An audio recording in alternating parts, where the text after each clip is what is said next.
18 জুলাই দুর্গাপুরে নেহেরু স্টেডিয়ামে প্রধানমন্ত্রী নরেন্দ্র মোদীর সভা ঘিরে প্রস্তুতির তুঙ্গে খতিয়ে দেখতে গেলেন বিজেপির রাজ্য সম্পাদিকা লকেট চট্টোপাধ্যায়।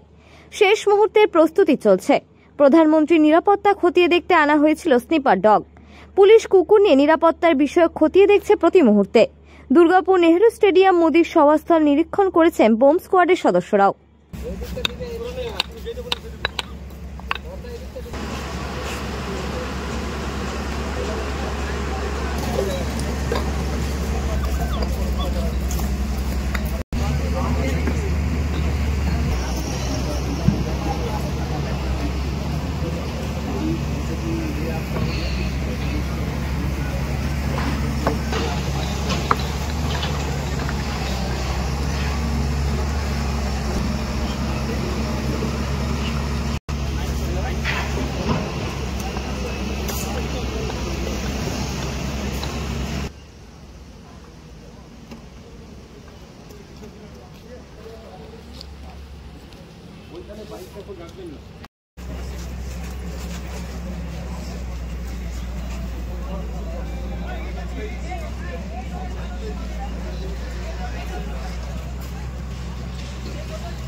কালকে রেডি হয়ে যাবে মনে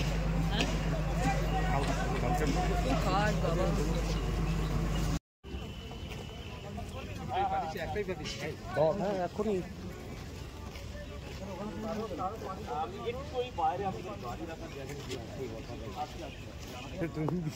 শুনে শুনে যায় যে লোহা কোথায় কাটতে হচ্ছে বেরোচ্ছে কোন কারখানা থেকে। আপনার টাইম কটা দিয়েছে?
এই মুহূর্তে দাঁড়িয়ে রয়েছে দুর্গাপুরের নেহেরু স্টেডিয়ামে 18 জুলাই নেহেরু স্টেডিয়ামে প্রধানমন্ত্রী দেশের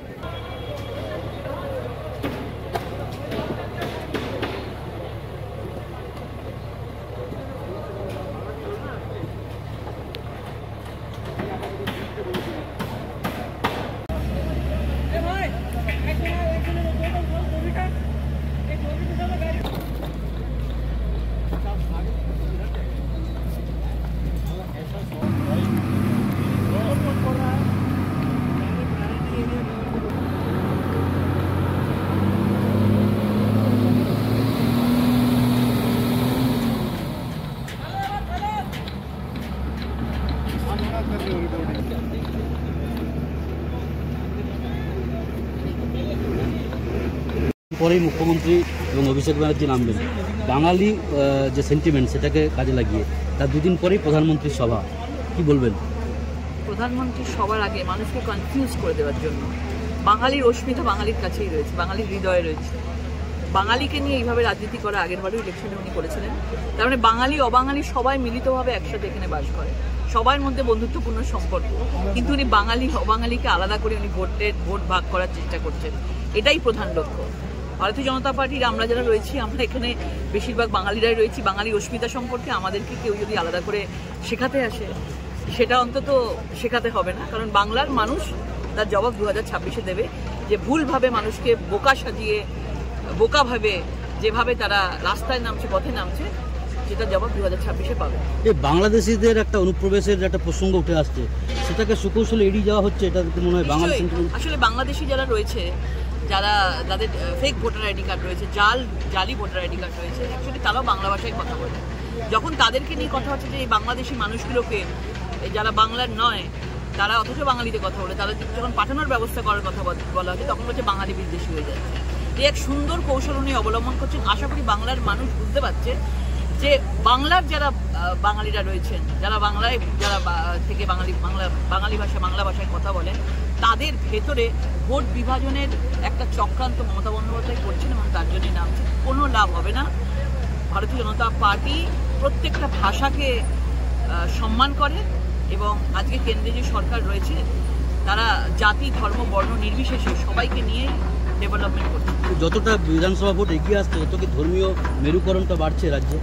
নিশ্চয়ই মমতা বন্দ্যোপাধ্যায় চাইবে তার সেই ধর্মীয় মেরুকরণের পলিটিক্স কারোর জন্য তো কোনো রকম ডেভেলপমেন্ট তো হয়। শুধু জাতির বিভাজন, ধর্মের বিভাজন করে, বাঙালি অবাঙালি বিভাজন করে বিপদ হতে চাইছে। কিন্তু আমি মনে করি বাংলা ভাষা বিবিধের মাঝে যেন মিলন হয়, সব ভাষাকে একসাথে নিয়েই আমরা বাংলায় বসবাস করি। আমরা বাঙালি হয়ে গর্বিত যে আমরা সবাইকে একসাথে নিয়ে। যেখানে প্রধানমন্ত্রী আসবেন, এটা শিল্পাঞ্চল, পাশেই রয়েছে বর্ধমান বা বাঁকুড়া কৃষি অঞ্চল, কতটা আশাবাদী এই এলাকার মানুষজন? এখানকার মানুষ তো এই লালমাটির এই জঙ্গলমহল, লালমাটির এই রার বেঙ্গল আজকে ভারতীয় জনতা পার্টিকে প্রথম থেকেই সমর্পণ করে রেখেছে, আশীর্বাদ দিয়ে রেখেছে নরেন্দ্র মোদীজি। এবং আপনারা দেখেছেন 2021 রেজাল্টেও রার বেঙ্গল আমাদের কাছে অনেক বেশি মানুষ আশীর্বাদ করে। বেশ কিছু রাষ্ট্রায়ত্ত কারখানাও বন্ধ আছে। এখানে আমি এটুকু বলতে পারি, ভারতীয় জনতা পার্টির সরকার এলে সব সমস্যা দূর হবে। যতক্ষণ না আমাদের সরকার আসবে, ততক্ষণ এই লোকজন নানা রকমভাবে অশান্তি পাকিয়ে সব শিল্প কারখানাগুলোকে ইউনিয়নবাজি করে বন্ধ করতে হবে।